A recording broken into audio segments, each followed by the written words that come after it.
আসসালামু আলাইকুম everyone, welcome back to my channel cooking studio by Arin. আজকে আপনাদেরকে ডিম আর ময়দা দিয়ে তৈরি দারুণ মজাদার মচমচে একটি নাস্তা তৈরি করে দেখাবো। ঘরে থাকা উপকরণে খুব সহজে যে কেউ এই নাস্তাটিকে তৈরি করে ফেলতে পারবেন। আর এই নাস্তাটিকে একবার বানিয়ে কাউকে খাওয়ালে বারবার তৈরি করার রিকোয়েস্ট আপনার কাছে আসতেই থাকবে। তাহলে চলুন দর্শক দেখে নেওয়া যাক আজকের এই সহজ রেসিপির পুরো প্রস্তুত প্রণালী। নাস্তা তৈরি করার জন্য প্রথমে একটি বোলের মধ্যে দিয়ে দিব 1 কাপ পরিমাণ ময়দা, হাফ চামচ পরিমাণ লবণ, 1 টেবিল চামচ পরিমাণ সয়াবিন তেল। এরপর সবকিছুকে একত্রে ময়দার সঙ্গে খুব ভালো করে মিশিয়ে নিতে হবে। একটু সময় নিয়ে মিশিয়ে নিব, এতে করে ময়দার সঙ্গে সবকিছু একত্রে ভালো করে মিশে যাবে। তো মেশাতে মেশাতে যখন দেখবেন এটাকে খুব সহজে হাতের মধ্যে নিলে মুট করা যাচ্ছে, আবার খুব সহজে ভেঙেও ফেলা যাচ্ছে, তখনই বুঝতে হবে এটা একদম রেডি হয়ে গেছে। এখন এর মধ্যে অল্প অল্প করে নর্মাল তাপমাত্রার পানি দিয়ে এটাকে মেখে নিতে হবে। আর চেষ্টা করবেন এখানে পানি একবারে না দিয়ে এভাবে অল্প অল্প করে দিয়ে মিশিয়ে নিতে, এতে করে নাস্তার ডোটি একদম পারফেক্ট হবে। আর ডো যত বেশি পারফেক্ট হবে নাস্তাগুলো কিন্তু ততটাই বেশি খাস্তা হবে আর অনেক বেশি মচমচে হবে। তো এই জন্য ডোটিকে খুব ভালো করে মেখে নিতে হবে। তো এভাবে অল্প অল্প করে পানি দিয়ে খুব ভালো করে মেখে এরকম একটি সফট ডো তৈরি করে নিয়েছে। এই ডোটি কিন্তু খুব বেশি নরম হবে না, আবার অনেক বেশি টাইটও হবে না, একটা মিডিয়াম পর্যায়ে থাকবে। তো খুব ভালো করে এটাকে মেখে নেওয়ার পর হাতের মধ্যে নিয়ে এরকম একটা গোলাকার শেপ দিয়ে নিলাম। এখন উপরে একটু সয়াবিন তেল লাগিয়ে এটাকে আমি ভালোভাবে চারপাশে লাগিয়ে দিচ্ছি। এরপর ঢাকা দিয়ে ঢেকে রেখে দিব প্রায় 5 মিনিটের জন্য। আর এরই মাঝে কিন্তু ডোটি একদম সেট হয়ে যাবে। এরপর এখন আমরা এই নাস্তার ভেতরে পুরটাকে তৈরি করব, তাই চুলায় একটি প্যান বসিয়ে দিয়ে দিয়েছে 3 টেবিল চামচ পরিমাণ সয়াবিন তেল। এখন এর মধ্যে অ্যাড করে দিলাম 1/3 কাপ পরিমাণ পেঁয়াজ কুচি, অর্থাৎ 2টা বড় সাইজের পেঁয়াজ এরকম করে কুচি করে নিয়েছে। এখন তেলের মধ্যে হালকা করে ভেজে নিতে হবে।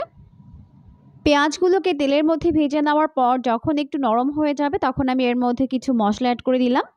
হাফ চামচ পরিমাণ জিরার গুঁড়া, হাফ চামচ পরিমাণ লাল মরিচের গুঁড়া, হাফ চামচ পরিমাণ গরম মশলার গুঁড়া আর 1/4 টিস্পুন পরিমাণ হলুদের গুঁড়া, হাফ চামচ পরিমাণ দিয়ে দিয়েছি লবণ।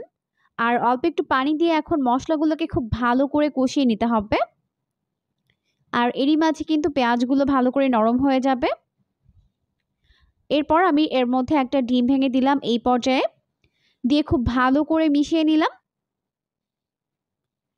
তো এইভাবে নাড়াচাড়া করতে করতে দেখা যাবে ডিমটা খুব ভালোভাবে পেঁয়াজের সঙ্গে মিশে গেছে। তো এখন কিন্তু আমাদের নাস্তার ভেতরে পুরটা রেডি, এটাকে নামিয়ে নিলাম।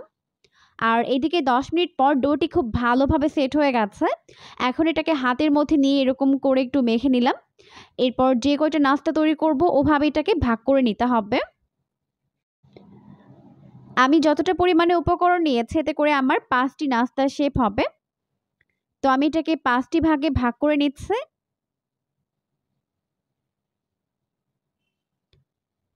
এরপর বাকি ডোগুলোকে রেখে এখান থেকে একটি ডো নিয়ে নিলাম। এখন হাতের মধ্যে নিয়ে এরকম একটা গোলাকার শেপ দিয়ে নিলাম। ব্যাস হয়ে গেছে। এরপর আমি এখানে একটি বোলের মধ্যে 2 টেবিল চামচ পরিমাণ ময়দার মধ্যে দিয়ে দিলাম 3 টেবিল চামচ পরিমাণ সয়াবিন তেল, দিয়ে খুব ভালো করে এটাকে মিশিয়ে নিলাম। এটা আমাদের এই নাস্তা তৈরি করতে ব্যবহার করতে হবে। এখন এটাকে একটু সাইডে রেখে দিচ্ছি। এরপর এখানে অল্প একটু ময়দা ছড়িয়ে যে ডোটিকে আমরা গোল করে রেখেছিলাম ওটাকে এভাবে নিয়ে বেলে নিতে হবে। আর বাকি ডোগুলোকে কিন্তু ঢেকে রাখতে হবে, না হলে আবার উপরটা ড্রাই হয়ে যাবে। না হয় দেখা যাবে এটাকে বেলতে বেলতে ওগুলোর উপরের স্কিনটা ড্রাই হয়ে যাবে, তাই অবশ্যই ঢেকে রাখতে হবে। এখন এটাকে যথেষ্ট পাতলা করে বড় একটা রুটি বেলে নিতে হবে। তো এভাবে চারপাশে ঘুরিয়ে ঘুরিয়ে এরকম বড় একটা রুটি বেলে নিচ্ছে। এরপর আমরা যে ময়দা আর তেলের মিশ্রণটাকে তৈরি করে রেখেছিলাম ওটাকে এইভাবে এর উপর থেকে দিয়ে দিতে হবে। তো চারপাশে সমানভাবে দিয়ে দেওয়ার পর এখন আমি এটাকে এভাবে ভাঁজ দিয়ে নিচ্ছি। সাধারণত আমরা যেরকম পরোটার ভাঁজ দিই ওরকম করে ভাঁজ দিতে হবে। আর এইভাবে উপর থেকে এই মিশ্রণটিকে লাগিয়ে দিতে হবে। দেখতেই পাচ্ছেন কিভাবে করে নিচ্ছে। তো এভাবে ভাঁজ দিয়ে নেওয়ার পর এখন এটাকে একটি সাইডে রেখে দিব। আর বাকিগুলোকেও এভাবেই প্রথমে ভাঁজ দিয়ে নিতে হবে। এরপর প্রথমে যেটাকে বানিয়েছিলাম ওটাকে এখন বেলে নিব, আর বাকিগুলোকেও কিন্তু অবশ্যই ভাঁজ দিয়ে নিতে হবে। তো এখন এটার চারপাশে এভাবে ঘুরিয়ে ঘুরিয়ে বেলে নিচ্ছে। এটাকেও যথেষ্ট পাতলা করে বেলে নিতে হবে। তো পাতলা করে বেলে নিয়েছি, এরপর এটাকে সমান করে কেটে নিতে হবে। তার জন্য এর চারপাশের অসমান অংশগুলোকে কেটে বাদ দিয়ে দিচ্ছে, দেখতে পাচ্ছেন। চারপাশ থেকে কেটে বাদ দিয়ে দেওয়ার পর এখন আমি এটাকে দুইটি ভাগে ভাগ করে নিব। তো এভাবে মাঝখান থেকে এটাকে দুইটি ভাগে ভাগ করে নিচ্ছে। এখন একটির উপরে অপর একটি এভাবে দিয়ে দিচ্ছে। এরপর এর মাঝখানে আগে থেকে যে পুরটাকে রেডি করে রেখেছিলাম ওটাকে দিয়ে দিচ্ছে। অনেক বেশি দেওয়া যাবে না, পরিমাণ অনুযায়ী দিতে হবে যাতে পুরটা বের হয়ে না যায়। এরপর চারপাশে এভাবে একটু পানি লাগিয়ে দিব, দিয়ে এর মুখটাকে ভালো করে সিল করে দিতে হবে। তো এভাবেই সবগুলো নাস্তা শেপকে বানিয়ে নিব। এখন সবগুলোকে তৈরি করে নেওয়া হয়ে গেছে, এরপর এগুলোকে ফ্রাই করে নিব। ফ্রাই করার জন্য চুলায় একটি প্যান বসিয়ে দিয়েছে, যথেষ্ট পরিমাণে সয়াবিন তেল দিয়ে তেলটিকে মিডিয়াম গরম করে নিয়েছে। এখন এর মধ্যে একটি একটি করে নাস্তার শেপগুলোকে দিয়ে দিব, একবার যতগুলো ধরে দিয়ে দিচ্ছে। এখন এইগুলোকে মিডিয়াম আঁচে ভেজে নিতে হবে, এতে করে কিন্তু নাস্তাগুলো অনেক বেশি ক্রিস্পি হবে। 1 মিনিট এটার একটা সাইড ভেজে নেওয়ার পর যখন দেখতে পারবেন সুন্দর একটি কালার চলে এসেছে, তখন এটাকে উল্টে দিতে হবে অপর সাইডটিকে ভেজে নেওয়ার জন্য।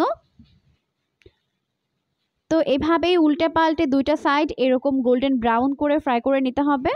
তো এখন আমাদের নাস্তাগুলোকে ফ্রাই করে নেওয়া হয়ে গেছে, এরপর ভালোভাবে তেল ঝরিয়ে এগুলোকে একটি প্লেটের মধ্যে উঠিয়ে নিচ্ছে। তো সবগুলো নাস্তা উঠিয়ে নেওয়ার পর এখন চাইলে পছন্দ মতো সস কিংবা চাটনির সঙ্গে সার্ভ করতে পারবেন, বা চাইলে এমনিতেও খেতে পারবেন। আমি এগুলোকে টমেটো সস দিয়ে সার্ভ করে নিচ্ছি। অনেক বেশি ক্রিস্পি আর মচমচে এই নাস্তাগুলো খেতে দারুণ মজার হয়। অবশ্যই তৈরি করবেন বাসায়, দেখবেন কম খরচে এত মজাদার নাস্তা পেলে সবাই খুশি হয়ে যাবে। আরও এরকমই সমস্ত নতুন রেসিপি সবার আগে পাওয়ার জন্য অবশ্যই চ্যানেলটিকে সাবস্ক্রাইব করে রাখবেন। পরবর্তী ভিডিও দেখার আমন্ত্রণ জানিয়ে আজকের মতো তাহলে এখানেই বিদায় নিচ্ছি। সবাই অনেক অনেক বেশি ভালো থাকবেন। আল্লাহ হাফেজ।